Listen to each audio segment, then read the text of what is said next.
I have the pleasure of moderating the last panel at a conference dedicated to an occasion, namely the 200th issue of the journal, in which I think everyone involved in Telos can take a justified sense of pride. No doubt there are many emotions in the room today on an occasion like this. 200 is a big number. Including, I've heard from more than one of you, maybe a little bit of melancholy at the passing of time. But above all, what I think is warranted, at least for now, is an unalloyed feeling of joy. So not necessarily a feeling that you associate with the mood of a Telos conference, but let's have it for now with a round of applause, if I could, for Mary, for Russell, for David, for everyone involved in the Telos family. So I was reading an article the other day from Telos 1995 about postmodernism and populism. Some of you may have read it, by our founding editor, Paul Piccone, in which he says, a seemingly pathological concern with the vindication of an idealized past turns out, in fact, to be the sine qua non conditio of any political project pretending to be minimally viable. It is only by reconstituting the past in terms of the needs of the present that it becomes possible not just to prefigure a qualitatively different future, but also to reestablish a clear socio-historical identity. Without a sense of who one is, it is impossible to imagine what one might become. All right. Yeah. All right. So with those words, I'd like to ask the following three questions as a frame for the remarks that we're about to hear and the discussion that we'll all have together. And the three questions are these, which I pose to the panelists. Feel free to follow up on these or not as your spirit guides you. Where have we been? Question one. Who are we now? And where are we going? So to help us think through these and other issues, we couldn't have four better speakers. They really need no introduction. And so without further ado, handing this over to Reverend Eugene Rivers, the third longtime friend and supporter of our efforts, founder of the Seymour Institute for Black Church and Policy Studies. Let's just jump right in and begin with your wisdom and perspective. Okay. First, I consider it, frankly, honor and a privilege to be participating in this discussion, because the Telos has played a sort of remarkable role in my personal life and in the political work that I've done, domestically and internationally. And I'll frame that this way. The Seymour Institute for Black Church and Policy Studies is an outgrowth of a forum that I played a role in founding at Harvard University in 1979. It was a Pentecostal forum that was interested in engaging a whole series of questions for some Christian black intellectuals at Harvard. And so our interest ranged from, and here again, these are Pentecostals now, the historical sociology of science,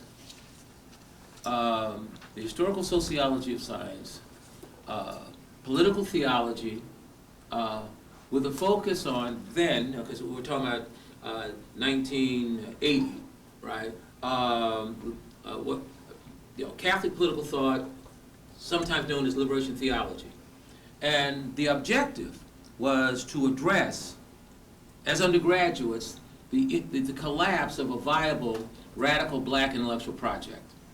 It had run out of gas, and however, I first started reading Telos in the early 70s, very early 70s. And I was a devotee of New Left Review, it was Telos, there was New German Critique, and there were a whole range of kind of Frankfurt-ish periodicals at the time. Where have you been? Question number one. My reading of Telos is that when Telos began to explore what would lead Recording to in a progress. post-secular turn, I said, these folks have no idea actually how important they are. For this reason. Time magazine 60 years ago does Is God Dead? It was a big cover in 1966. Someone may remember this if you're too young. And it was a black cover, Is God Dead? And the big joke in the black community, right, when that came out, is that if God's dead, black people didn't get the memo, right? And then more significantly is that the white folk of the global north had no idea what God was doing in the basement. Because all across the global south, there was this Pentecostal charismatic movement, right, that was absolutely astonishing. And to Telos's credit, what was my man's name? Hispanic surname, who began writing about the politics of religion during the 80s. Casanova, Jose Casanova, right? And so as I'm reading this stuff, I said, you know, it was fascinating, right? I'd get together with my friends. I said, look, these white boys stumbled on something. This is amazing. You got this guy, Jose Casanova, and he's beginning to sort of suggest what we in the black Pentecostal wing understood. You see, so there's this global movement that's emerging. And in fact, back then I was a disciple of Proudhon. Property was theft, so I stole my copies of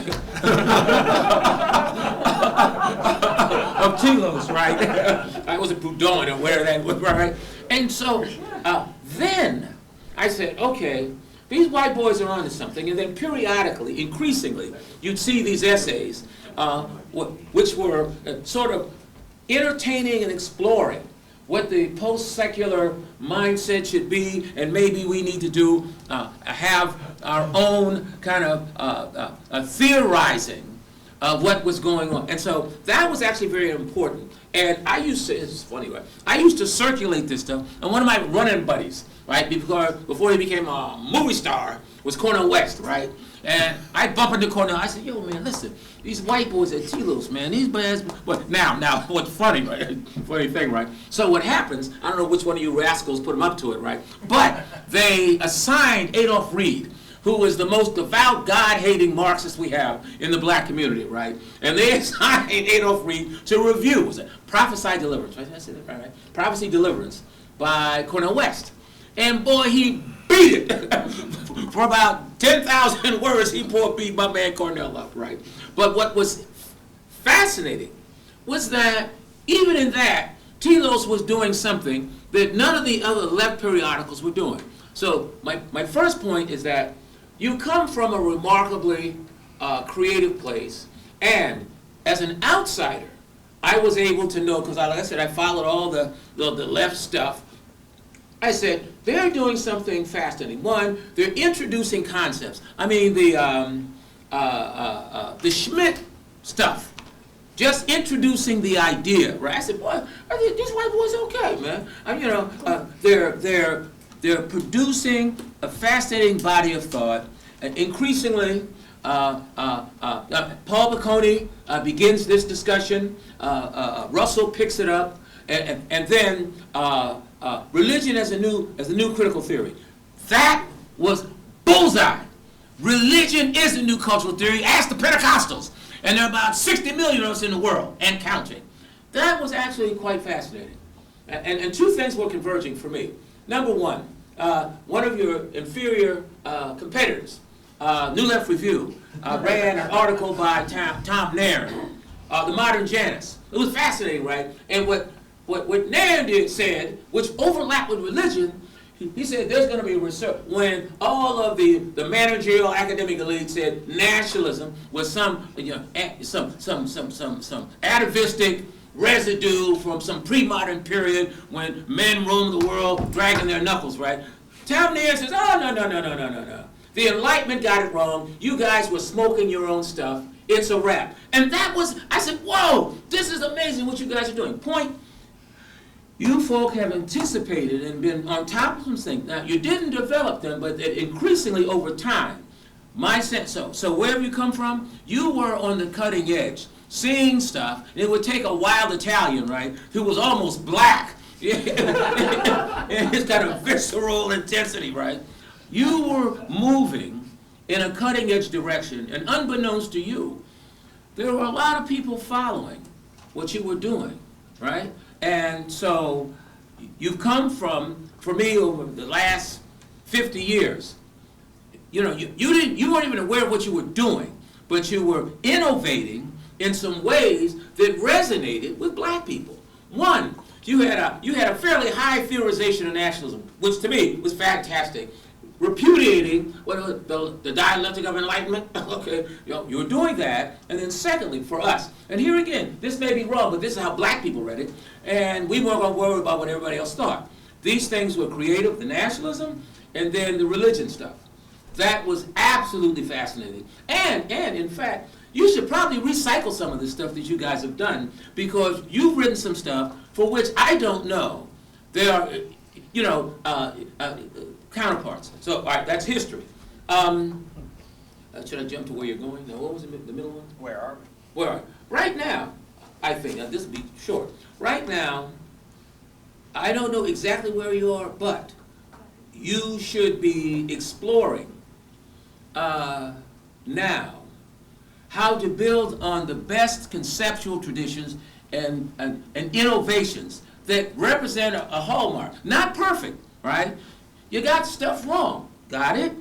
But there was no other periodical on the left that captured this. Now, there are a couple of folk where you sort of overlap with. Daniel Bell, Daniel Bell caught some of the stuff as he said, look, modernity is running out of gas. There's going to be a resurgence of the sacred. And some of that may have done with where Daniel Bell was in his life, right? There's that. So, last point, the future. My take is that some of the themes that you develop and some of your most brilliant material needs to be updated and reintroduced. Because the stuff that you wrote, your religion stuff 20 years ago, 25 years ago, as you began that long more, the kids that should read it were not born. So they would have no way of understanding that. There's some very powerful stuff, and I'll bring this in. The future of the world will not be in the global north. Newsflash. Right? Birth replacement rates, et cetera, et cetera, et cetera. I am involved very deeply in an emerging global Black Pentecostal Roman Catholic alliance internationally. Jackie and I have just gotten back from Rome. There was a major conference at the Vatican on the politics of religious freedom and how one thinks about that.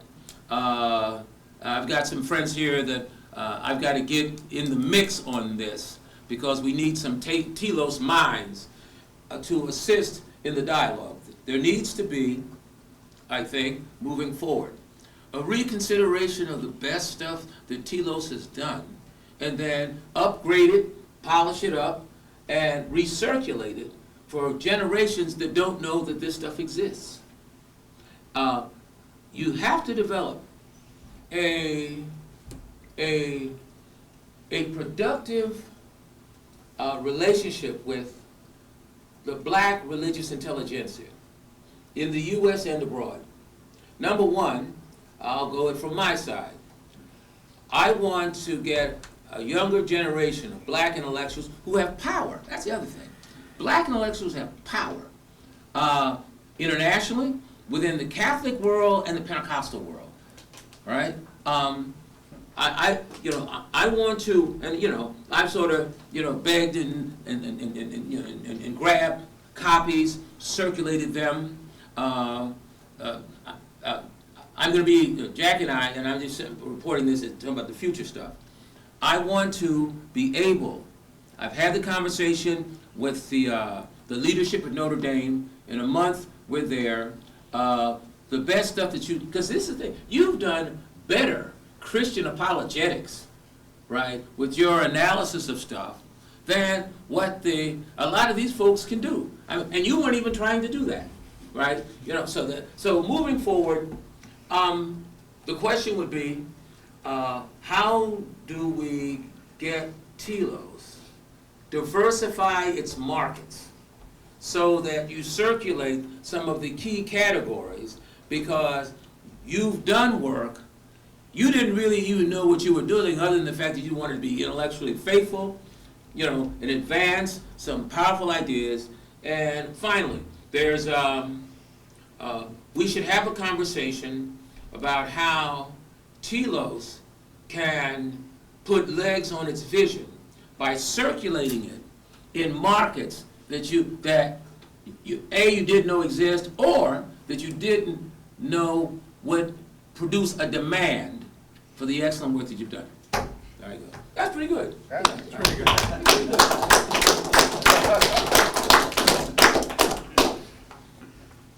Russell, would you like to take us into the next stage?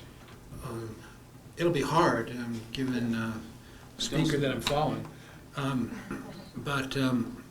Yeah, happy bicentennial. I had some remarks prepared, but the quote that you began us with from Paul leads me to some other reflections. It's really about a focus on the origin, even if it seems pathological, an assessment of the present and the possibilities for the future.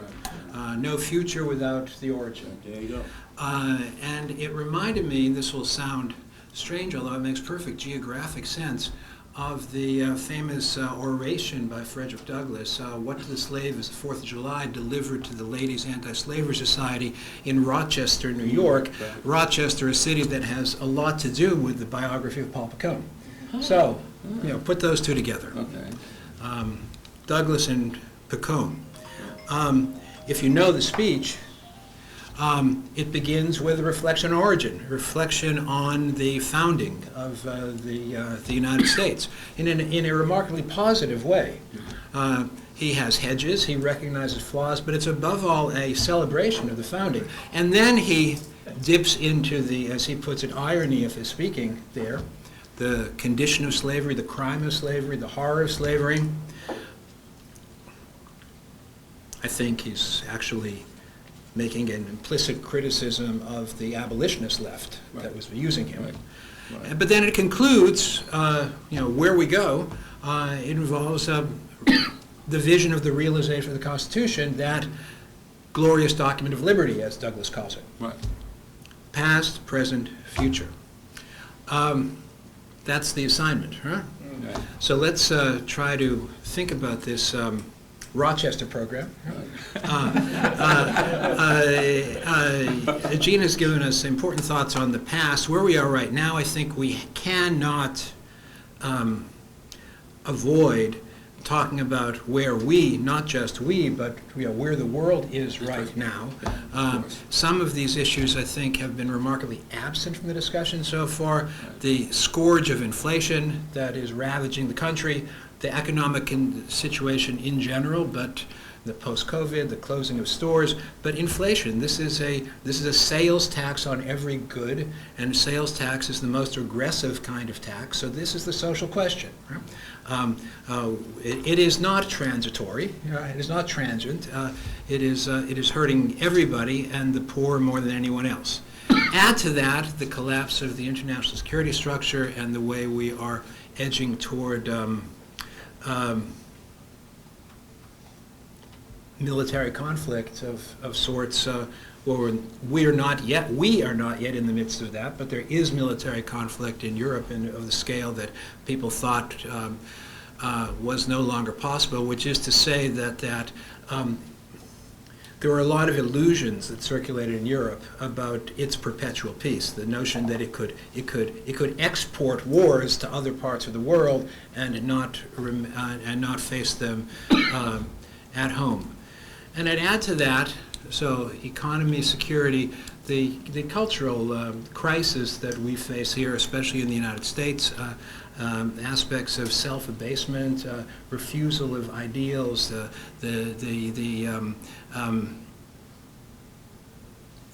consistent self-denigration. That's where we are, where the condition of the world. What could the journal do? What can the journal address? How can the journal build on some of its traditions? Reverend Rivers has pointed to them. I'd say 3 arenas in particular that ought to be germane programs for the journal moving forward. One aspect of the journal that seemed prominent to me when I became involved with it in the course of the 1970s was the critique of repressive regimes. A lot of focus was on Eastern Europe at that point, but this was the era of left anti-communism. Right. We should remember those days and take them as an inspiration to work against the post-critical environment that is defining culture in the universities, in the intellectual world, in the press. When we came to the defense of Eastern European dissidents, it was in the name of the ability to articulate freely heterodox positions. We now face a world in which the Media University Alliance is lined up against heterodoxy, where people lose their jobs for dissenting, where students are taught to agree, not to disagree. They are told that they're getting critical thinking, but criticism means agreeing all with the same criticism. It is indeed a legitimate accomplishment, an important accomplishment, that this world of intellectual life has become more diverse in a certain sense, but diverse where everybody thinks the same thing. Right. That's the Baskin-Robbins diversity. You know, lots of different flavors. They all taste the same. More to say about the educational sphere. We have spent a lot of time yesterday and today talking about the university and its nature, and I will repeat what I may have said yesterday, that I think the key lesson that universities teach to students is the importance of hierarchy, because we demonstrate to students every day the differential privilege between professors, lecturers, staff. Right? Those who do the most work in universities get paid the least and have the least job security. And this is the one lesson that every student walks away with. Whether they learn how to read Latin or whether they learn how to programming, they know that there's a difference between the professor and the secretary. And that's their life lesson. This is why we have universities, to maintain the understanding of class difference. So preserving or trying to rebuild, or trying to build to achieve, maybe for the first time, a culture in which criticism is possible. The second crucial point from our past that we should carry on into the future is the urgency of transcendence. This is the religion question. This is something that we should have understood, that we inherited from idealist philosophy. I think we came to it a little circuitously, but understanding how religion is a vital part of cultures, and that the obligatory secularism is in fact a mode of disciplining, of control, of surveillance. Right. There's a caricature of small town life where people would notice if you didn't go to church, right? Now you have the same policing, if you do go to church, right?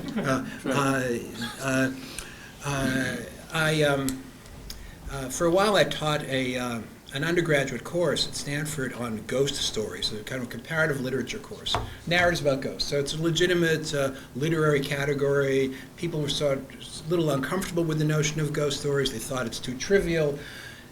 Really interesting was that after the first half hour, people would start talking about their belief in the afterlife, right? Or their sense of personal loss, or, students from Latin American or Southeast Asian cultures have ancestor ghosts. So it became very real very quickly. There was one student, at the end of the class, I would ask them, do you believe in ghosts or not? And 40% yes, Stanford. And why? And what's it mean? And there was one student, I remember her vividly, African-American student from North Carolina, who said that she was so happy that she could take this course here because she believes in ghosts. She had had an experience with a ghost back home, but back home she was not allowed to talk about it. She was not allowed to talk about it because in her faith community, to which she underscored she was deeply committed, it was prohibited. It was devil worship, right? She could not mention it at home, and here she could mention it. She pauses, and I do not prompt the following remark. She said, the prohibition against talking about ghosts back home reminds her of conceding her commitment to her faith community in the Stanford dormitory. Because it would meet with so much horror. That someone could be committed to that. And I think this is, we have lots of programs to promote diversity, and some are well-meaning, some are flawed. But we need programs to defend the faith communities in viciously secular environments. And Telos should continue to talk about religion, politics, and its permutations. And finally, and this to some extent builds on recent discussions in Telos, we were from the outset, from the 70s on, committed to human rights, committed to criticizing oppressive regimes, and therefore, and this is one of the points that we broke with the Habermaniacs over, 1980s, we were emphatically on the side of NATO, right? Because NATO was what protected Western Europe, Italy, right, from the Soviet Army. Right? Without NATO, there would have been communist regimes in Germany, in Italy, in France, in Spain, and we're in many ways back at that origin. The left has a hard time siding with Ukraine because that means at this point siding with NATO. And we should call out that left that would prefer a Putinist domination of Central Europe. It's even worse now than it was then, because back then they could at least argue that they imagined that there was some kind of communist agenda. There was some kind of and now, there's no communism in the Kremlin. Nonetheless, they're eager. The Kremlin strategists are happy to carry out war crimes, violations of human rights, crimes against humanity. And it is shameful that the left, and of course part of the far right, that is siding with Putin on that. So I think Telos should be a clear voice of sanity in defending the Ukrainian sovereignty and the support that Ukraine has received in that struggle. Now, I know that at first Western countries and Moscow thought that Ukraine was going to fold overnight.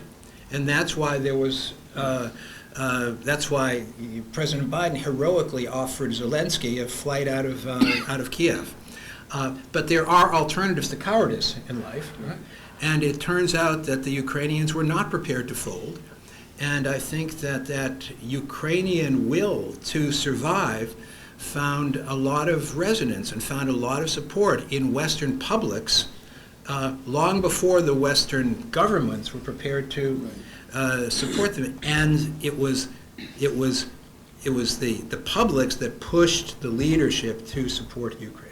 I still think that the leadership in Western Europe and in Washington is not fully on board, but Telos can be, because we should be committed to notions of national solidarity, freedom, and oppose imperial domination.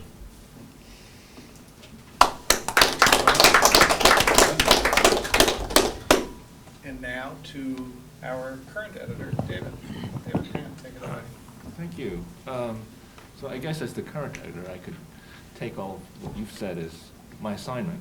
Yeah. But I can filter it through what I see, I guess, as past, present, and future. And the way I've been thinking about Telos really, and I guess maybe in the past too, is specifically the relationship between Telos and universities, because you know, almost all of us are academics, in fact, but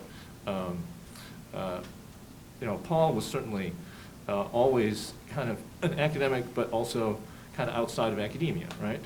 And Telos has always had that kind of position of being kind of parasitical on academic debates, but always in opposition to those debates, always kind of in somehow finding those spaces in academia where there was something you couldn't say in academia. That's the kind of stuff that Telos would be working on. And so, and I you know, I do recall, you know, when I started Telos was when I was in graduate school at Columbia, and you know, I'd be going to graduate school at Columbia, and then every week I would go up to, you know, down to Paul's place, and you know, we'd have these discussions, and these were always the kind of I don't know what you call them. They were like the parallel graduate education that I had to the one I had, the official one. And I guess over the years, the parallel one has been kind of overcoming the official one. But in any case, that seems to be, that's my past with Telos, I suppose. But I also see that as really, in some sense, the way that Telos has always positioned itself as really, you know, what's the point of working on something that, you know, everybody in the university is already doing? There's no point in doing that. So, so we should be working on things that, you know, that nobody else is doing, right? So the issues of religion, you know, back in the 90s where nobody was talking about it, that was precisely where we should be. You know, issues of human rights, defending NATO, you know, academics weren't doing it anywhere else, so that was where Telos was. Schmidt, obviously, I mean, that was a huge decision, I think, that Paul made to publish the Schmidt material, and it was, yeah, I recall, I mean, that was when I first started getting involved with Telos. You know, it was like, I can't remember how many editors that left the journal then over the Schmidt issue, right? And so, but it turned out to be, you know, incredibly productive, obviously for Telos, this whole Schmidt stuff. And so, you know, today, I mean, I guess one of the, you know, that was part of the reason that I think we devoted the 200th issue of Telos to the question of universities. And, you know, what's happened in universities that, you know, I feel like, looking back, it feels like back then universities were such an idyllic place compared to now, right? I mean, right now, it seems that there are fewer and fewer places where you can say anything. And the kind of that level of suppression of genuine debate has really increased. But that means that the remit of Telos has expanded incredibly. And so there's so many things that we could be doing, that we could be working on. But it's hard to figure out where to put our energy. There's just too much to do, in effect, right? We've been working, recently on, issues of human rights, where people, human rights, we've been working on the university, we've been trying to get it. I've been trying to get a sane discussion on race, but also gender and sexuality. But there's so many things, right? And I was talking to Eugene. He said, "Yeah, we've got to do a kind of intellectual guerrilla warfare, right? We got to pick our targets. We got to figure out where can we really put our resources where they'll really make a difference, right?" And I'm still kind of struggling with that question. I can tell you, some of the things we have coming up. We've got this issue based on the last conference on civilizational states and liberal. Was it liberal universalism? Empire. However you want to interpret, right?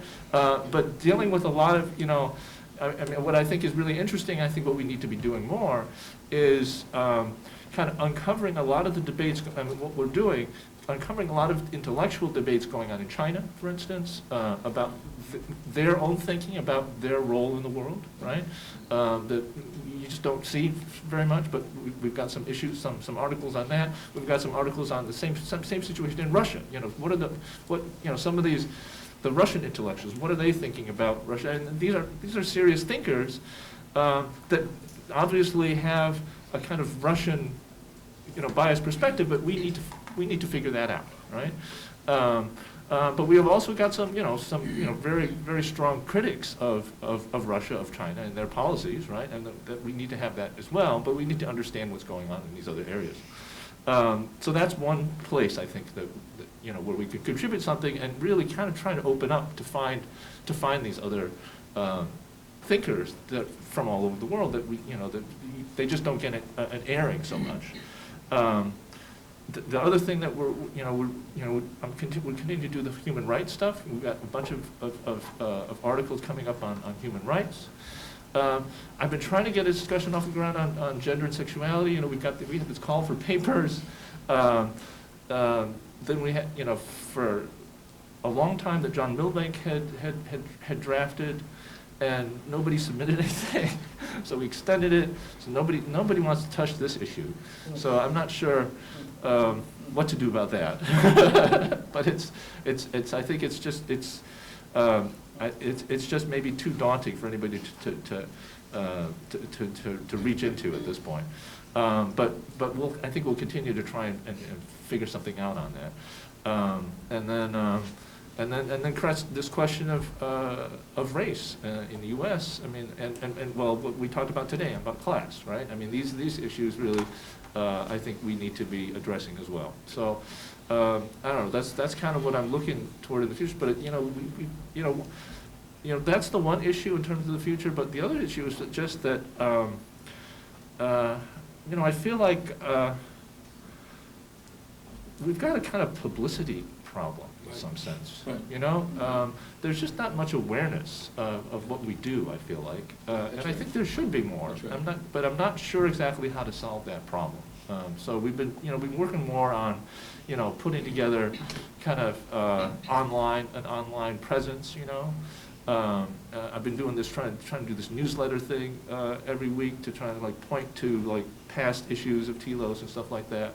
But I still haven't figured that out, and so maybe we'll try. We've been thinking about a new kind of subscription model, like a monthly subscription. You can register online, and then you can have access to material just for a month. So I don't know.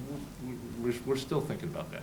Anyway, I'm welcome to all your suggestions, though, on how to think about these things. And so thank you very much for all your support. Thanks, David. Mark Kelly, as we all know, has come from a long way. We're really glad that you could join us on this panel. Take it away. Thanks, Mark.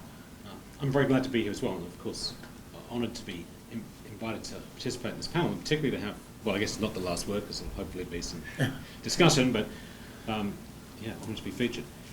So, I'm going to start a little bit anecdotally, because I've been asked by a number of people, how did you get interested? How did you get involved in Telos? And the way this happened, a little bit circuitously, but you know, I sort of kind of lifelong leftist, and like, you know, quite a few people, I was disturbed after 2016 by the kind of way the left reacted to the election of Trump, and not just in this country, because it really reverberated certainly in all the English-speaking countries. I mean, in fact, the election of Trump was a kind of incredibly major political event across the English-speaking world, and all other Western countries as well.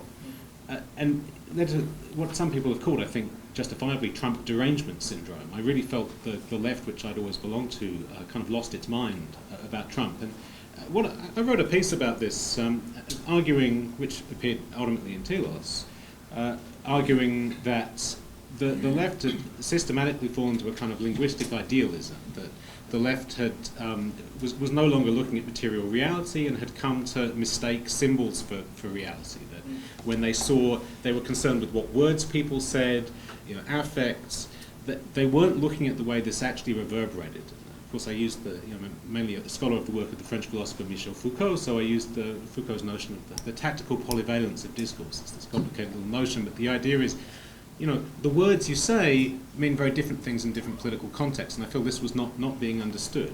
If you know, Trump used one word or used the phrase "America first," it meant he was a fascist, because there were some fascists in the earlier period who used the same phrase. And it's not how things work. Different contexts mean different things. Anyway, I wrote this piece and I submitted it to a journal which I had some connection to, Radical Philosophy, in my native England, and you know, one? Radical Philosophy. To one of the Telos competitors. Actually wasn't named by the Reverend earlier, but yes. But so I submitted to them, and you know, as I say, had quite close connections with that journal, and apparently led to quite a dispute between the editors. They have a collective editorial practice that don't like hierarchies, and but they kind of sent it back to me like, oh, we can't publish this, although it led to us having some interesting discussions. And it then occurred to me to send it to Telos, and which, you know, honestly, partly perhaps because of my different geographical situation, English and living in Australia, I wasn't quite as aware of as I might have been. But I've always been aware of Telos, but I've never been, you know, a big reader until then. But you know, I before setting it in, started really delving into Telos and seeing what it was about, and sent it in. Indeed, you know, it was accepted, and I think chimed with, you know, views that Telos took of things. And this, you know, was not really in a way what I intended for this piece, right? My idea, and the reason I sent it to Radical Philosophy, is I wanted to kind of wake the left up to themselves a little bit. You know, I wanted to meet your mainstream, you know, left-wing audience and my fellow leftists and say, you guys have lost the plot. But of course, people don't want to hear that. You know, instead, I you know, fell in with a crowd of people, you know, who long before me realised that there were these, I think, systemic problems in the left and serious issues that need to be addressed. And you know, that's what we have in Telos. I mean, now, where this leads me is to talk about, you know, where we are and where we're going. I want to say that I mean, you know, in due course I wrote another piece for Telos, and eventually David asked me to you know, become an editorial associate, which was a huge honour, and I very gratefully accepted. But apart from being honoured, you know, I felt it's really absolutely vital what Telos is doing, that Telos exists, and it's because Telos, it's not just because Telos published my stuff when no one else would, or something like that, but Telos is doing something that no one else is doing, still today. And it's providing a forum that, and this is how I conceive of it, very simply, is genuinely pluralist in a way that nothing else is. It's not just that it's heterodox or that it's contrarian. I mean, there's, you know, in economics there's a journal, the Journal of Heterodox Economics, which, you know, because everything in economics is neoclassical, but if you happen to have any other view at all, you can put it in this Journal of Heterodox Economics. They have no unifying theme. It's just whatever's left over outside of the mainstream.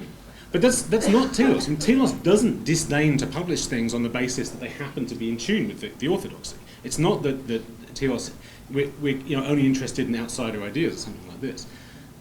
The point is, you know, and, maybe glibly, but casting back to yesterday's forum, or indeed the topic of issue 200, the place of truth in university, there's an interest in truth, right? I mean, go back to this question of the transcendent. We're interested in something beyond just, where we are in an ideological debate. Now, this is a point on which, I'm put in a slightly invidious position, I think, actually, but perhaps it's, appropriate to Telos that we should have a disagreement on this panel by what Russell said about the way Telos should position itself vis-a-vis the issue of the Ukraine. I'm hesitant to raise this at all because it's a can of worms. But as I say, in keeping, I don't want to kind of immediately start debating the question. But the bottom line is that and this is I've written about Ukraine. It's in Telos 199. My position on it is perhaps not as far away as it could be from Russell's, but certainly I disagree with Russell's position on this question and where Telos should position itself.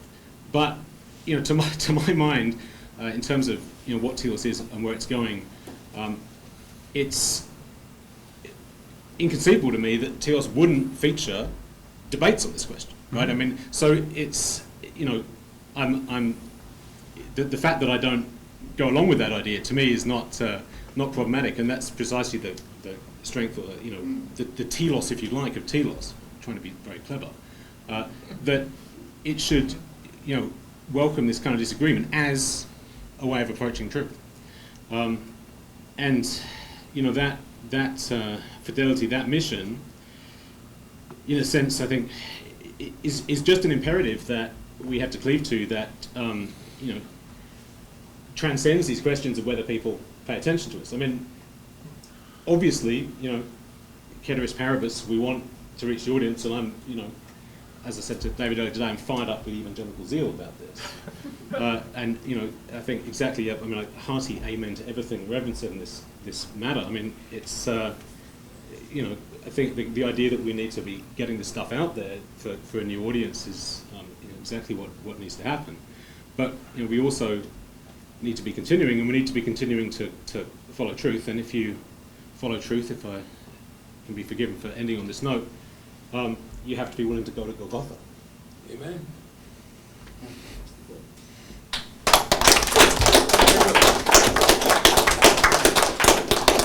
Well, thank you to all of our panelists. Before opening up the floor for questions, comments, discussion from the audience, I wonder if any of our panelists have thoughts that they would like to address to each other, or questions, or elaborations.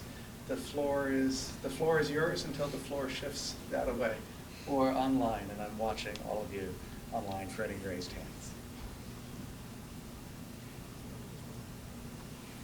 Well, whatever our disagreements on Eastern Europe may be,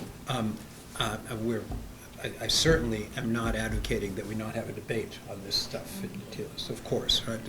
And I'm certain that in the forthcoming issue there'll be plenty of friends of the Russian position, right? And I think those positions are wrong, and we should stake that out. But of course we can debate this because pretty much everywhere else you have flat orthodoxies across the intellectual space, the formerly intellectual space. Just very quickly. Please, Reverend. I'm entirely sympathetic to David's concerns about moving Telos into a broader market, if you will. There are editions of Telos that have been produced that had real sizzle. They were on fire. The business about religion is new critical theory, that was a monster. The title was in music, the hook. That was, and so some creativity around, developing the buzz and the sizzle to engage. And it's sort of an artistic creativity thing, right? Just very quickly, I love the look of the periodical. That matters, right? And Thank Mary. No, Mary, thank. I mean, because the sort of Spartan look was always tight. So, and I said, oh, okay, it's got that gravitas to it, right? I mean, no, and all of that matters because the ideas are invaluable, and we've just got to, on the marketing, creativity side, and you can do this in a guerrilla fashion where it's not a big budget item, but you generate the buzz to get the thing moving. Sort of like jazz. Y'all just looked at me so flat. No. I didn't even get that. Okay, never mind, I'm gonna be quiet. I have first on the queue, Adrian. Well, thank you all very, very much. And I just want to, echo. Thank you all very much, and I'd just like to echo a few things. I mean, going back to the origins, I think it's so important to remember the sort of the double move that the journal, made. So it wasn't just breaking away from the totalitarian left, but then also very quickly from the liberal left. And that kind of double move is so vital for our times today, because today we're facing, once again, totalitarian tendencies. Be there abroad, in China, in Russia, in other parts of the world, but also at home with tech platforms, with a certain oligarchy, with certain liberal establishment or elites, and so I think that relentless, fearless critique of totalitarianism, is a key mark. And that totalitarianism is left and right, or it's liberal, or it's populist at times. It doesn't matter what shape or form or color it comes in. But it's that totalitarianism that I think is part of the Telos, DNA, as it were. And so is the critique of liberalism as essentially a pale imitation. Because liberalism, on one level, is a rich tradition that we're not entirely dismissing.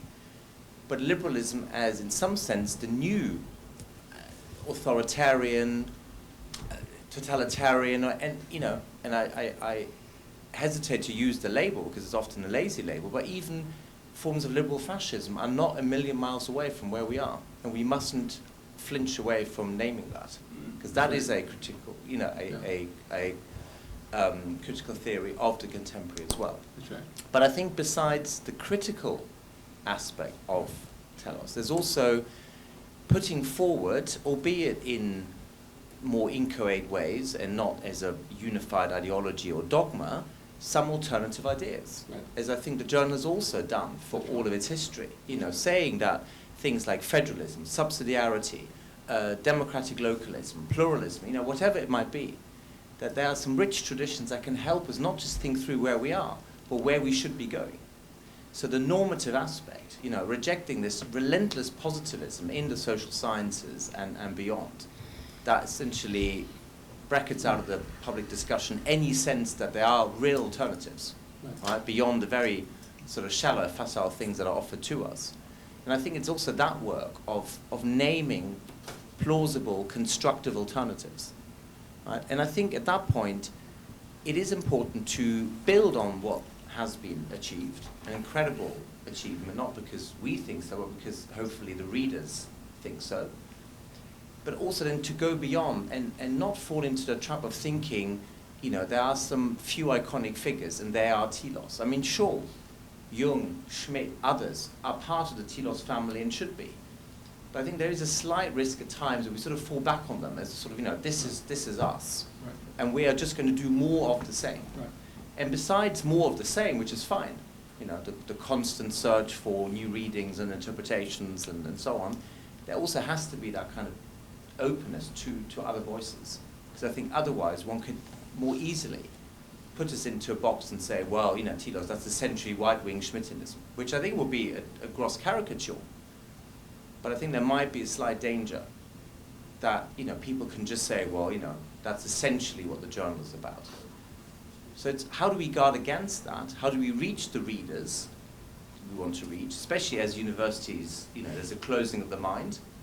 And whether staff or students, there won't be that openness to Telos in the way there might have been in the late 60s, 70s, and 80s. And how do we reach people who are intellectual but aren't necessarily at university? In fact, more and more intellectuals are not at university. And I think whether it's our business model with subscriptions or the content or, you know, how we convey this. You know, there's some incredibly tough questions. I have absolutely no idea how to answer them, but that's why I'm asking you. Reverend Rivers, I saw you taking notes, and Mark Kelly, I saw you nodding your head. Coming back to the race thing, one of the most fascinating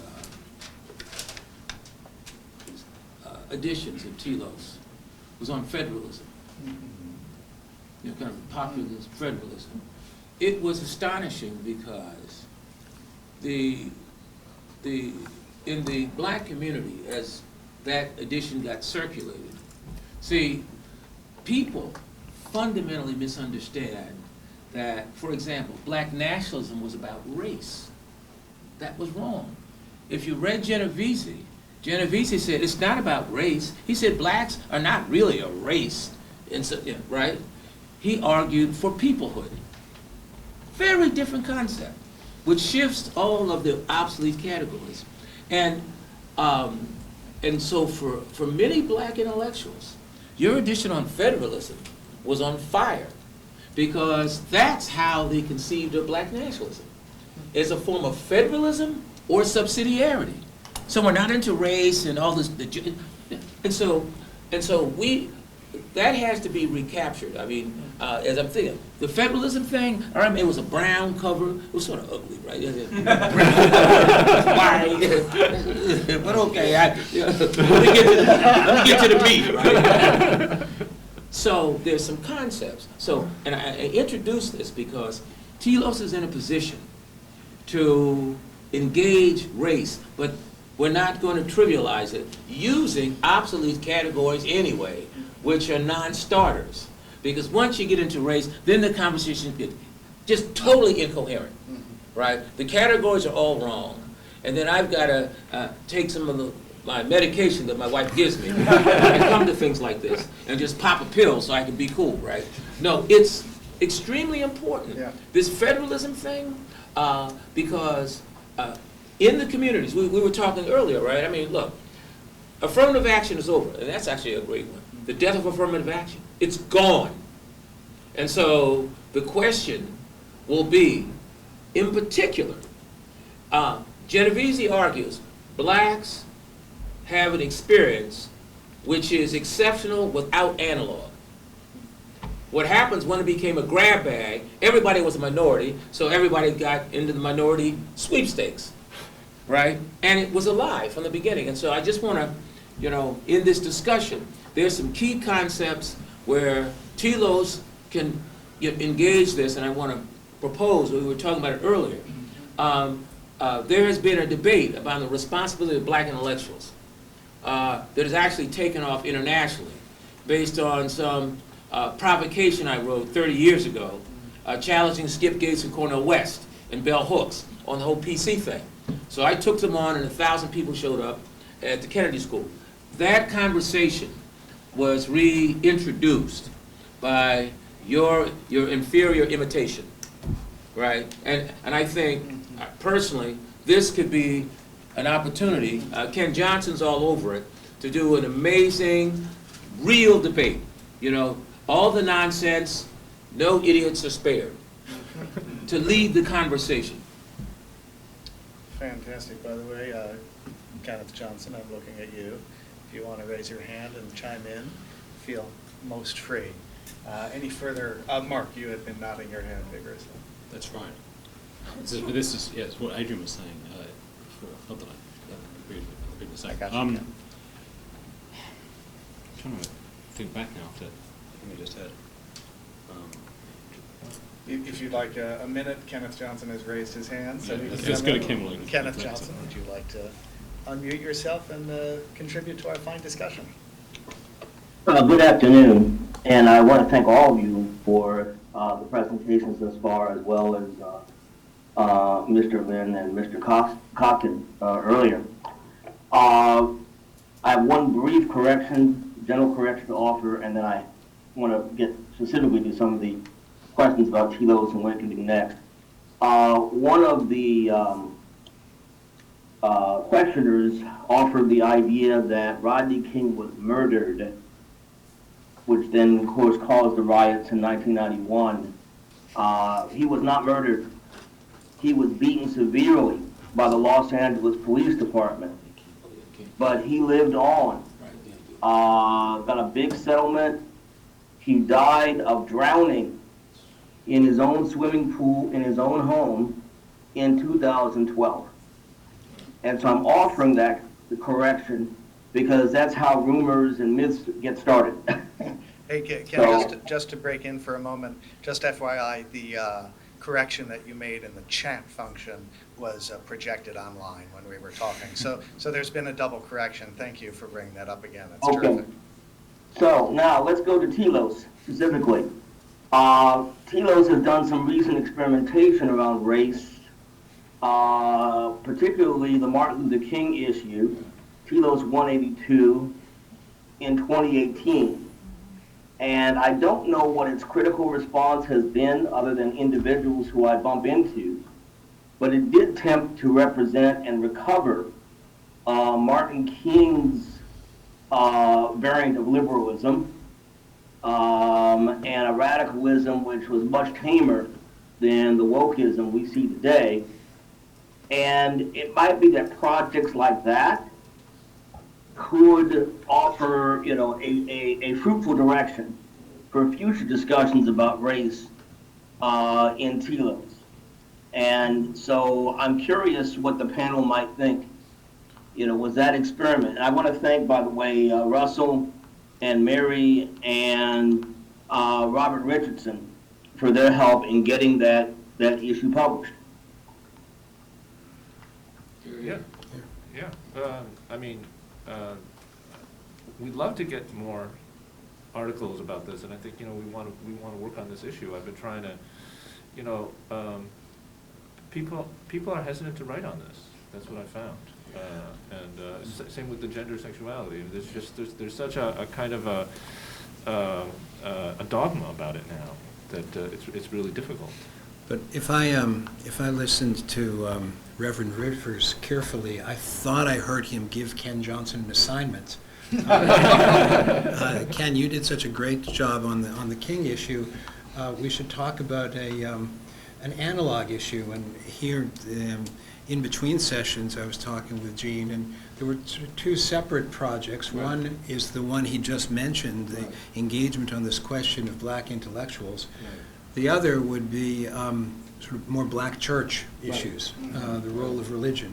Right. And either would be plausible, Yeah. and we're going to, I'll leave it there.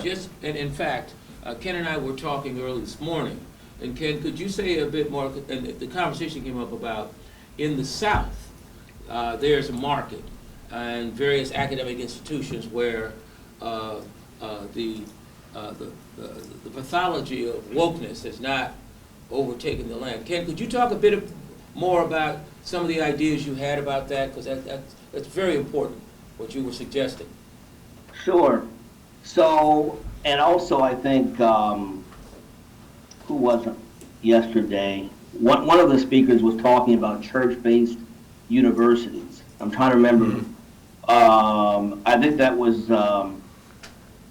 Joe who was talking. I think it may have been Joe. No. It was Tim Lute who was talking about this. But you have the historically black colleges and universities, especially the private ones, where we do not see wokeism as such. Individual students may possess it, maybe, but it's never been a big movement. The students there are much more interested in getting down to business with their either liberal arts degree or their career credentialing degree. The leadership of these institutions tend to be a little bit authoritarian in that they really insist on academic work. They are not interested in the posturing and the virtue signaling. And these colleges and universities never got the memo that wokeness was required to be, a scholar. And there might be some tantalizing possibilities for some of these institutions, and not all these institutions are strong, but some of them are, and maybe an intervention by Telos, just circulating some copies among professors, lecturers, and students might be of interest and might attract a new market of people who are concerned about racial justice, but don't see that smacking white people around intellectually or otherwise is a productive way to get to that goal. But we need some special issues that address this topic explicitly, and I'd be an advocate of recruiting new authors for the topic, as we did in the King issue.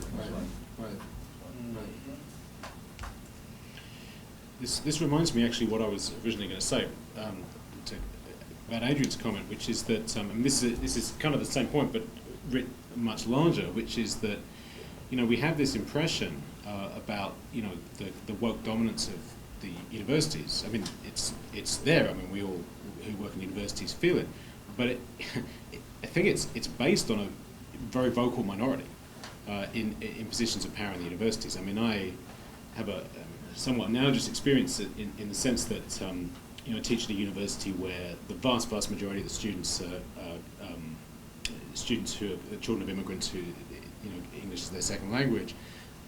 My students aren't interested in these questions. They're pushed by the administration at the university and some of the professoriate, but there's actually, the students are just confused by these kind of questions, and they don't really resonate.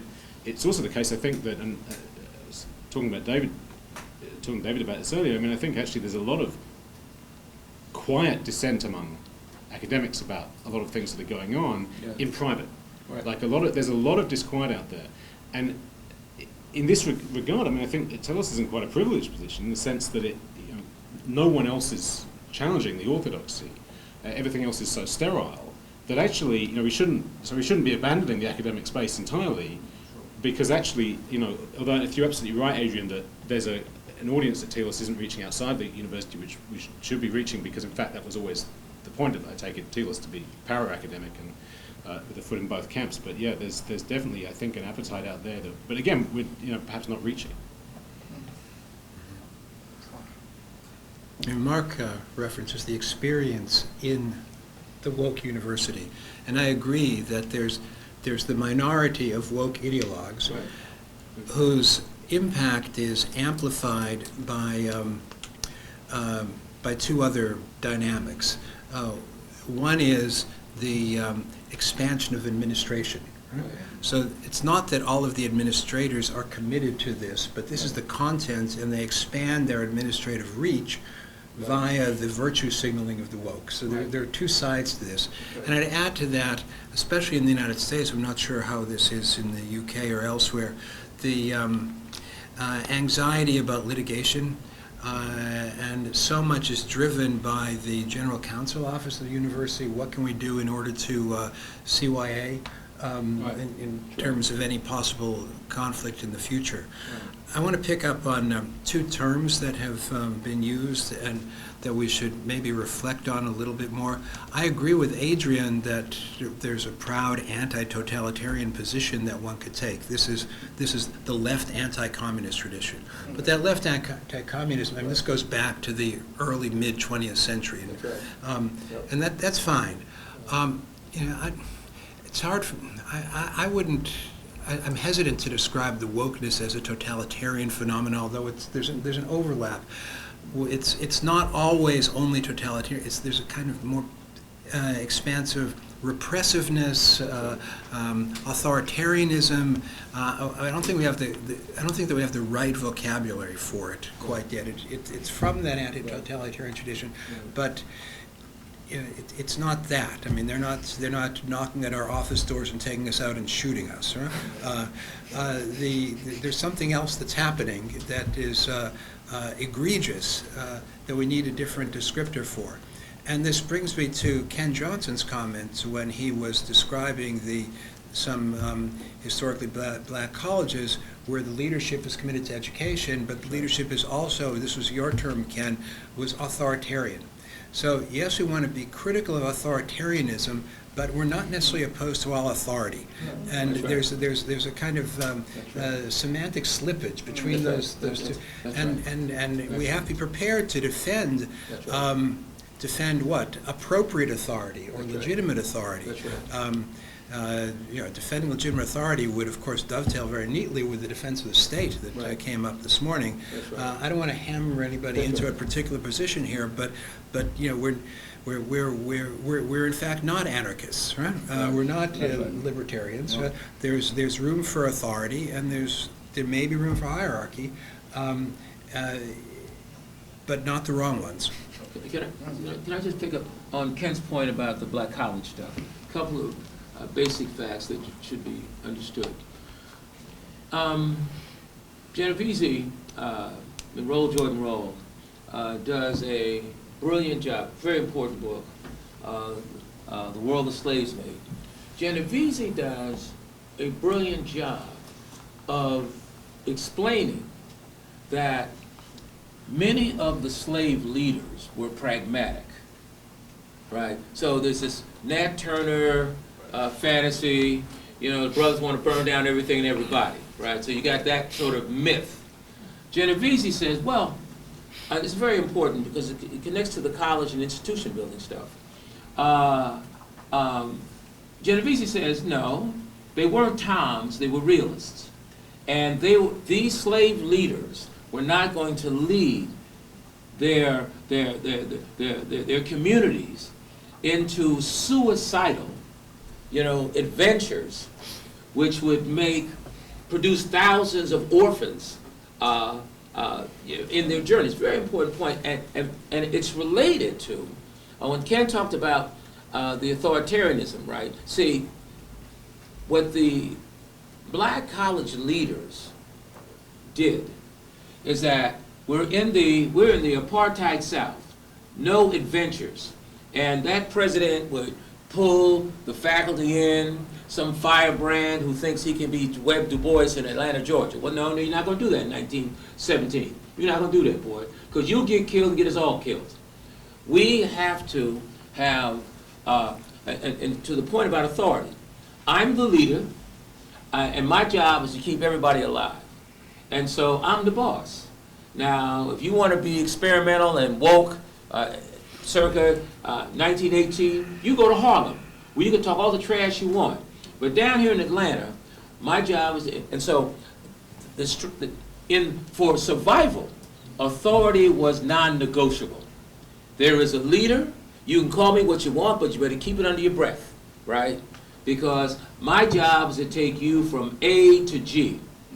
And so on the black stuff, it's infinitely more complex, right? We were talking earlier about affirmative action, and I'll give you a practical thing. Affirmative action is over. This Supreme Court, it's over. Now, the black community has to begin a conversation about not whining and talking about racism. Dude, shut up. It's over. What do we do? It's a survival, practical question. PC whining is not going to get it done. And so Telos is in a position, in some sense, the way you creatively work with the Schmidt stuff, of supporting the introduction of non-orthodox dogma that dominates much of the black racial discourse from the top of the intelligentsia down, up, or sideways. So there's a real unique opportunity, right? Authority, leadership, and the black community teaches that because we've had to be pragmatic to survive. We were not fools. Last point. The black left, when they thumbed their nose at King and those black preachers, that was their suicide note. Because from that point on, J. Edgar Hoover had a field day. Because Hoover knew these kids are fools. The only one keeping them alive is King, and we hate him. And so once Carmichael and the crowd did that, it was suicide. And it was downhill, and we're still recovering, right? 50 years later, we're still dealing with some of the residue with that. Question in the back. But for me, it's not about the question really. So before we go, I wanted to take the opportunity to say thank you. This is my second conference with Telos, and it's been a pleasure again to be and see all of us together again. And so I just wanted to say that if I have chosen to come here, first of all, it's because I've had the opportunity to travel, first of all, and especially because of the very interesting topics and also the speakers, you know. So I think that you have done a great job at this respect. Thinking about the future of the magazine, well, I was thinking that most of us, we are in academia, so I think that we have this mission to, through teaching, through writing, through this type of events, to try to expand the values we believe in to preserve our democratic society, which now we see that it's very challenging and at risk. So I guess that, as you were saying, because I agree with all of you, and me, because I'm not living here all the time, you know, like my home university is in Spain. So in the different topics you have been chosen, you'll have to think, well, do you want to reach an audience that it's going to be in the US, but also like in Europe and in other parts of the world, Asia, you know, that's, you know, where we want to reach. You were also talking about, you know, not just education, universities, and it's also very interesting because before, I don't know, in some other panel, I wanted to ask some question about not just university, but think tanks and other like maybe possible institutions, libraries, you know, where we need to reach. And at the same time, I think it's necessary, as you have always been doing, to give some sort of response to the current challenges. And sometimes there are certain topics that maybe we could always talk about security, but you know, now we have this war in Ukraine. Here in the US, we have about kind of like difficult years with so many things going on in politics. Now what's going on with women's rights, abortion, you know. So I think that at the same time, I'm sure that for the future issues, you will be maybe thinking about these ideas, reconciling, trying to reach an audience which is not going to be only in the US, but at the same time, you will have to address also what's going on here, in Europe. The current topic of research, my project here, I'm now at CUNY as a scholar, has to do with let's see if I can say, the revitalization of democracy and how the European Union and the US can cooperate on that. So for many years, we have been talking about the transatlantic relationships. So, there are many different type of topics that maybe are very contingent that we need to address now.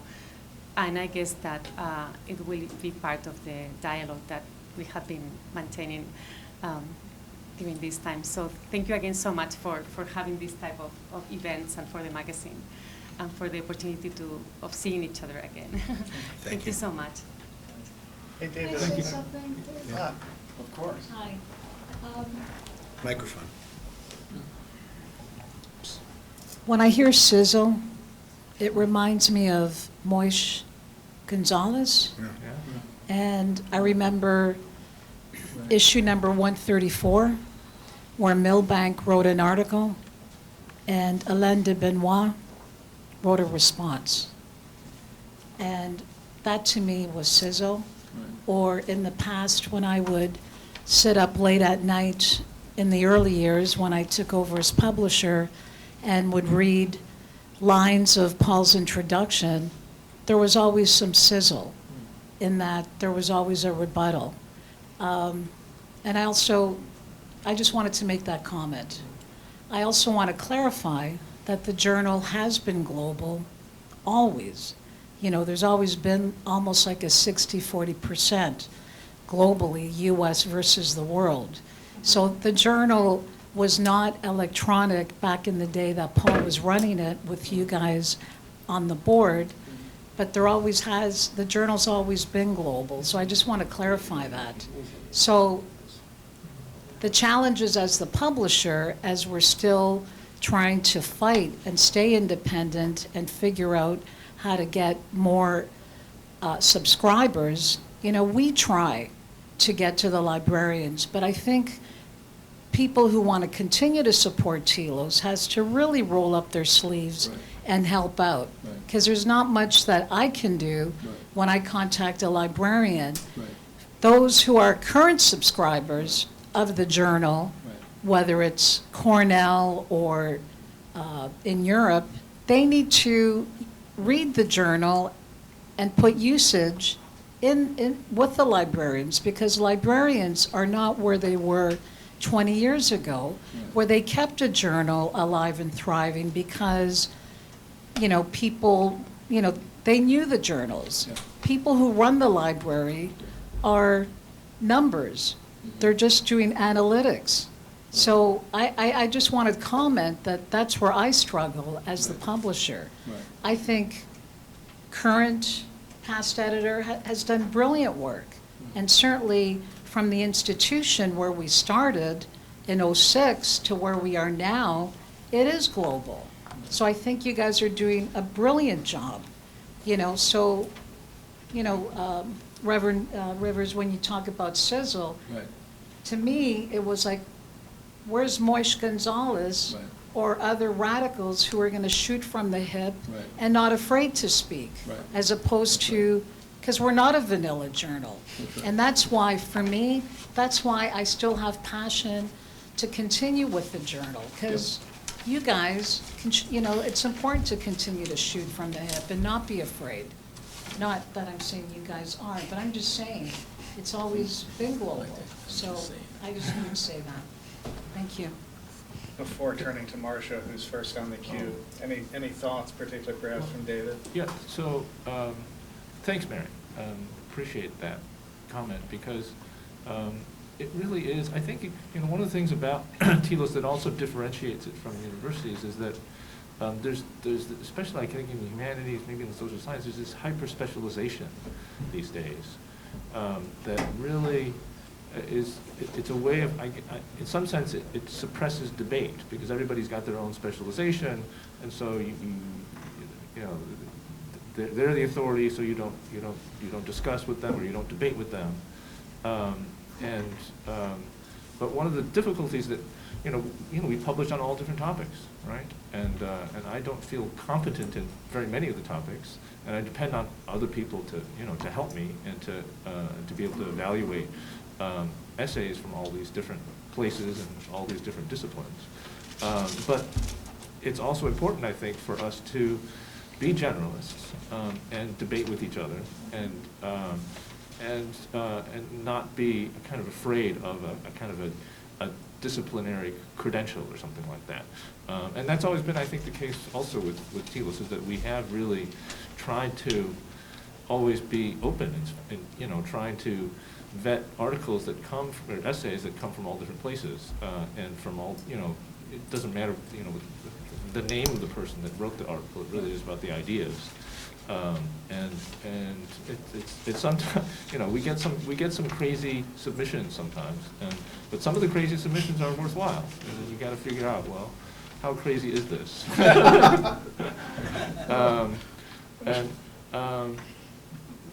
The other thing I wanted to,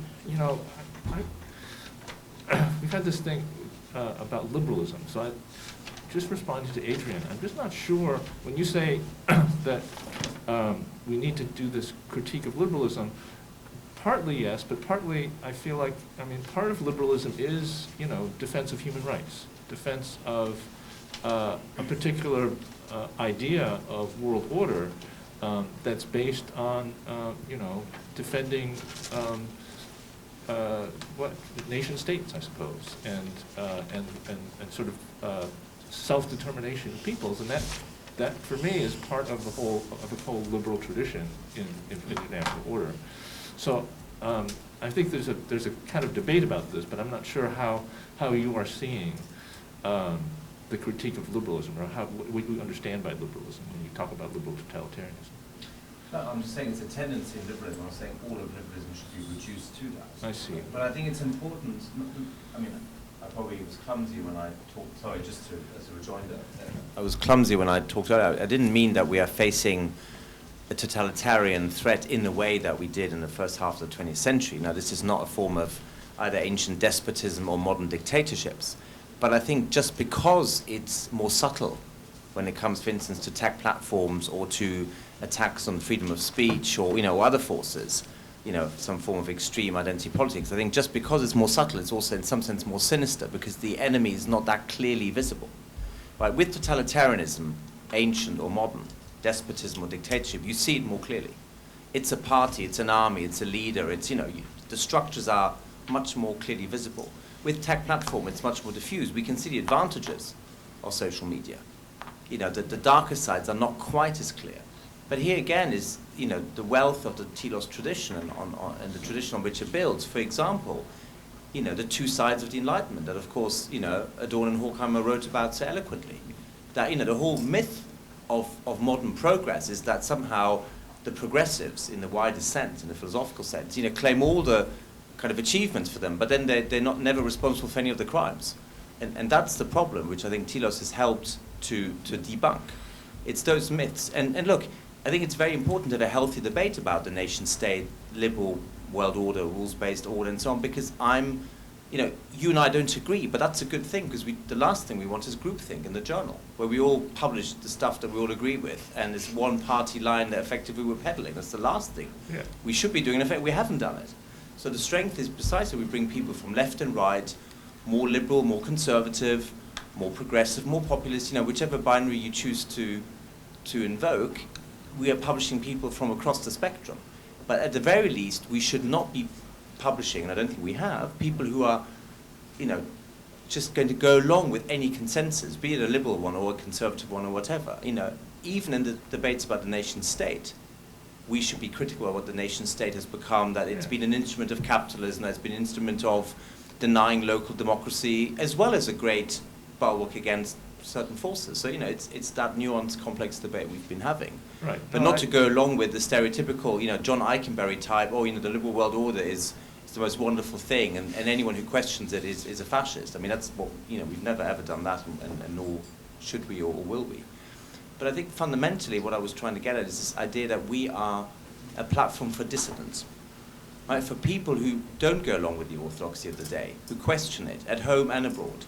And just as we were publishing in English translation dissidents from Eastern Europe, I think so we should do that again. Dissidents here, who have maybe been cancelled or are at risk of being cancelled, who are just ignored by mainstream debate, but also dissidents who already exist in China, Russia, and other countries. Right. Okay. Because So they will need our help. That's what I understand. And I by think liberalism. Now, so in the end, liberalism is one of the ideologies. I don't think a particularly persuasive one, whether it's the ideology or the philosophy that lies behind it. But that doesn't mean that we can't have people who also defend aspects of liberalism. That's fine. I'm not wedded to any particular position. So so what you just laid out to me is part of the liberal tradition of encouraging debate and not suppressing it. All so right, maybe there's a misunderstanding about what you mean by liberalism. Sure, but I think we should also get away from the myth that somehow we owe human rights, representative government, constitutional norms, human rights and so on, all to liberalism, as if somehow liberalism invented them. It didn't. It inherited them from other traditions. Yes, it's made, of course, a contribution to it, intellectually and politically. But the idea that without liberalism we wouldn't have human rights, I mean, that's I'm not saying it's your position, but that would be a slight simplification of what happened, right? Liberalism, like conservatism and socialism, inherited a lot of ideas from the Middle Ages and antiquity. So let's not pretend that the thinking of human rights starts with liberalism. Of course it didn't. This sort of flew over my head, so I'm trying to track this right. Did I hear that liberalism was being attributed as the source of all of this? Did I miss that? Did you say that? No. I'm asking, because I thought I said, well, dang. That'd be very wrong. Yeah. All right, okay, I thought I admit. It's a straw man. Okay, I see, I got it. I I'm think slow, what do you want? Marcia would like to jump in on this point. Actually, yes? Yes, we can hear Is you. this okay? Yes. Yeah, okay. So I'd like to jump in on this point and revive two other points from yesterday so that they are not lost on behalf of Tim and Joe.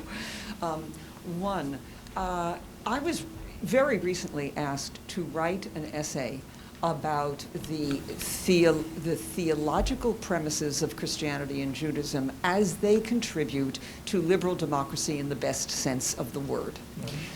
That means that you have to be able to tolerate words like immanent trinity, perichoresis, spitzelem, the imago, relationality of the cosmos, covenant, and so on, in order to show how they provided the ground. This is straight off of Adrian's point for, again, liberal democracy in the best sense of the word.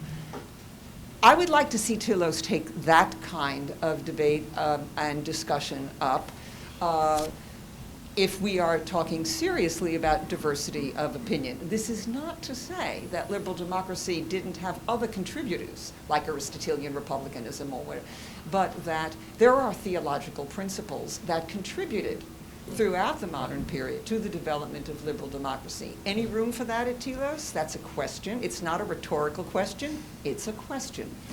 The other 2 points that I didn't want to see dropped from last night, and that were discussed by Joe and Tim, and I know that Russ and Mark and Eugene weren't here, and that's part of why I'm going to make sure that they don't get lost.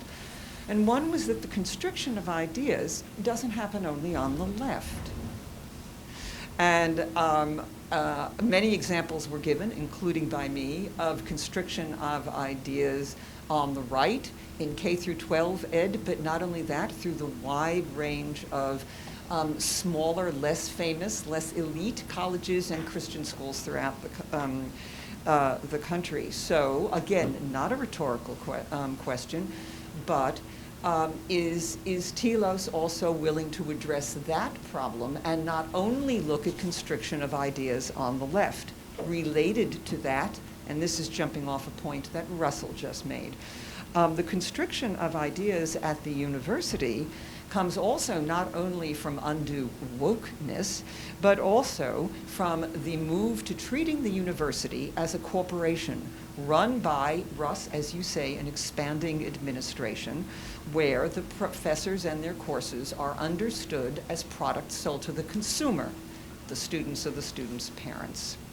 And I gave 6 or 7 specific policy changes in the last 15 or so years at universities, emanating from this shift to viewing the university as a product selling machine. And that would be something else, again, real question, not rhetorical question, jumping off of Russell. Is that something that Telos is willing to take up? The real, not only the real economics and mechanics, but also the worldview behind the economics and mechanics of the universities that ends up constraining debate.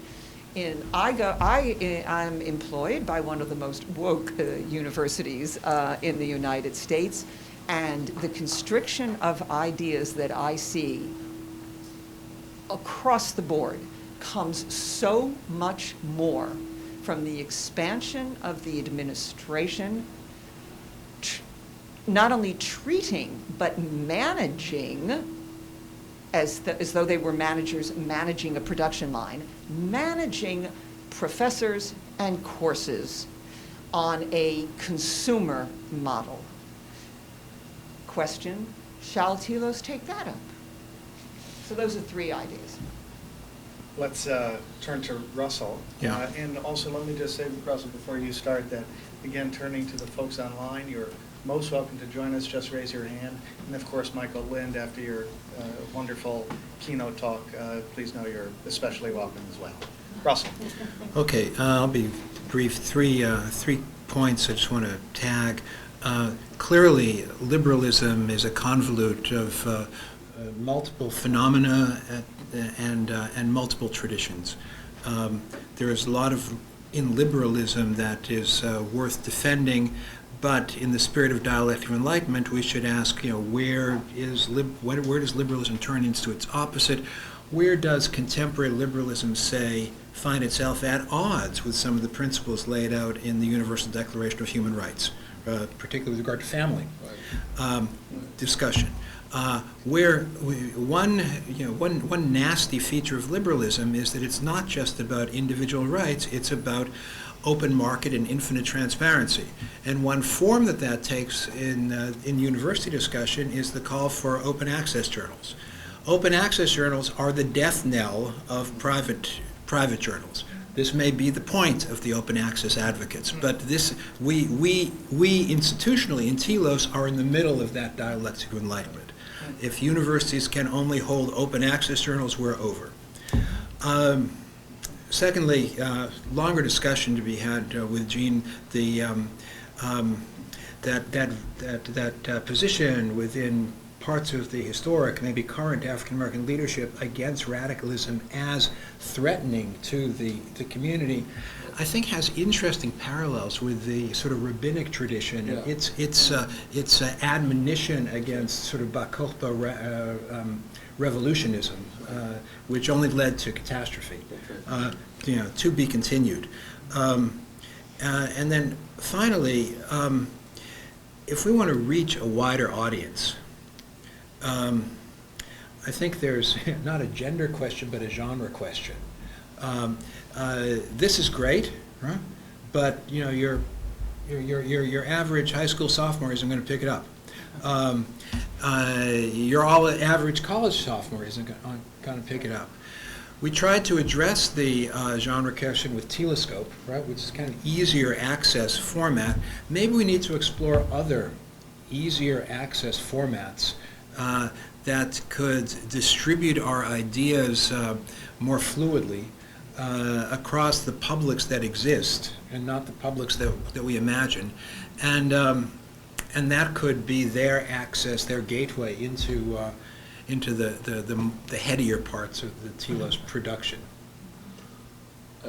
Just sort of, all of that is true. Everything you said, there needs to be,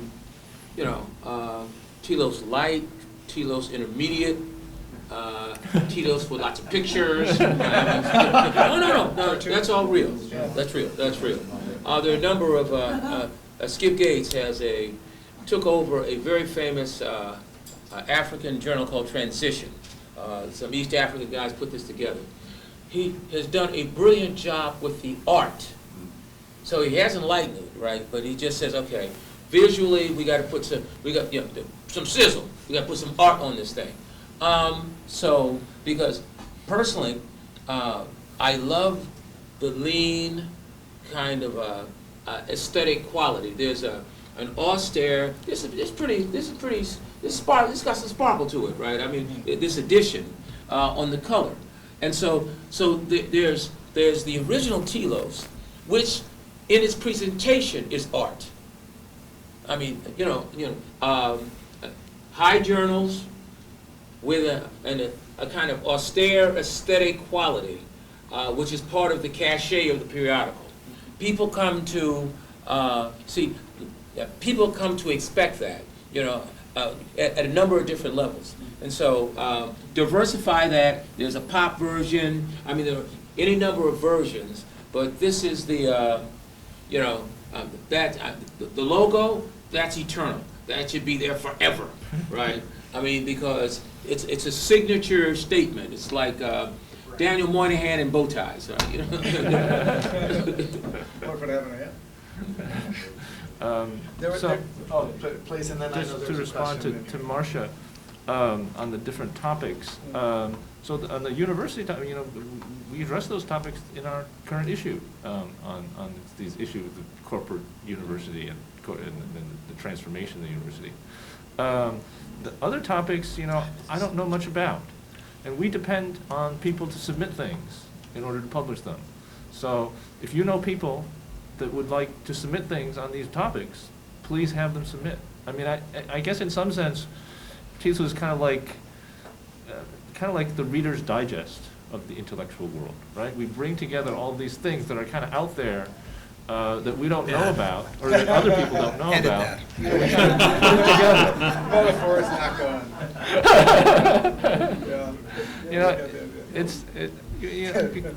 Because people from all different disciplines publish in Telos, and we put it all together, and we kind of repackage it in a way that we think is going to be engaging for lots of people, right? Or at least for people we know, right?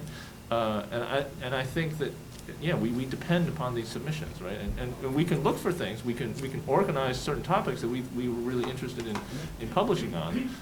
But again, you know, I depend on others to help me do that. I mean, you know, the thing about the what did you, those terms you mentioned, I had no idea what they mean, right? They have meaning. Right, I believe it, but to me, they don't have meaning. So we need to find, you know, you need to find, or help me to find people who can edit such an issue or to submit articles on those issues. I wasn't asking a belligerent rhetorical question. No. I was asking a real Yes, question. and Is this part of the the terrain? Yes. Right, and this is a real response to say that I don't know anything about those things. They sound interesting. Please tell me more, and please put me in touch with people who can, you know, submit things or edit things. Yeah. There is a question over here. Yes, please. David, actually, to Russell's point and Mary's, why not have a section of Telos be sort of a version of Telescope, which is a debate on something that is currently, you know, probably in the news or important, whether it's Ukraine, huh? We're already doing that. In the current, there has been a section. Yeah, we in generally the have journal that has section. Current events. Oh, well. Current, Yeah. like, debates, yeah. Yeah, we- debates, right. absolutely. Yeah. Well, okay, then Yeah. maybe I missed it. Okay. It's usually at the end. Flipping. You gotta flip to the end. You meant in the online part, right? No, I mean, sure. Yeah, in the Yeah, journal, you journal, we do that in the journal, but this particular issue does not have it, because we had so many articles on the university. But a lot of them are, I mean, sort of, well, contemporary-oriented essays in this issue. But very often we have a little, what is it called, the critical theory of the contemporary. That's what we have. It's their little title, and then we have a few, you know, maybe 2, 3, 4 essays, short essays, kind of opinion pieces, right? That are topical. But you know, it's a quarterly, so there's a limit to how topical we can be in a quarterly, right? Maybe we move those to the front. To the front? Yeah. I don't know. I feel like that's still, you know, Telos is all still about, you know, long, hard-to-read articles, I think, yeah. Did you say Golgotha? I didn't mean for the readers. Old school. Think of it as an appetizer and then the entree. So, just quickly and pragmatically, very quickly and pragmatically, the journal is a quarterly, so there's a limit, but you know, the internet is a space of, Right. infinite Yeah, so that's why we have capacity. Telos Go, right. Meaning, and here again, stuff that's not in the journal that goes online in short form, or, I don't know, podcasts, or Right, again, we I'm do thinking.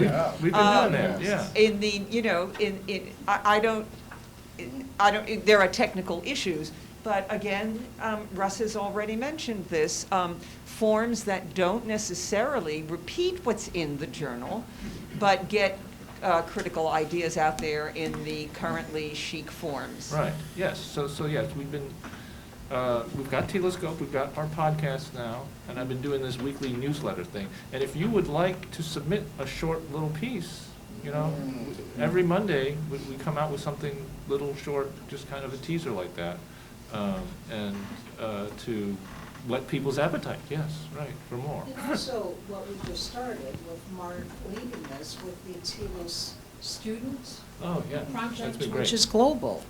I mean, that's, What's that? So we've been gathering a group of students online together who span the globe from China to Hungary to speak about 2 articles, one current article and one drawn from our archives, and to put them into conversation together. We've done this twice now with great success, and currently I think it's Jacob Umschneider who's putting together the third, and it's been a very promising initiative. Online. Well, via Zoom, yeah. And so if you have students who would like to join in, indeed would like to start a chapter of the Telos Student Seminars, please drop me a line, and I'd be glad to tell you all about it and help you do that. Right, and then we also offer them the opportunity, if they have, like, if they want to write up a kind of review or something like that, or a commentary on the discussion, we'll consider it for publication in Telescope too. Yeah, indeed, we have one faculty member who's one of whose students published with us in the blog, well, at least one. We are now toward the end of the hour. From Golgotha to Reader's Digest via we've had a terrific conversation. Thank you to all of our panelists. Thanks to those members online. Thanks to the audience. Thanks to Mary, to the Calandra Institute for hosting us again. And unless David or Mary have any further words, just want to say farewell, thank you, and see you all next time. All right, well,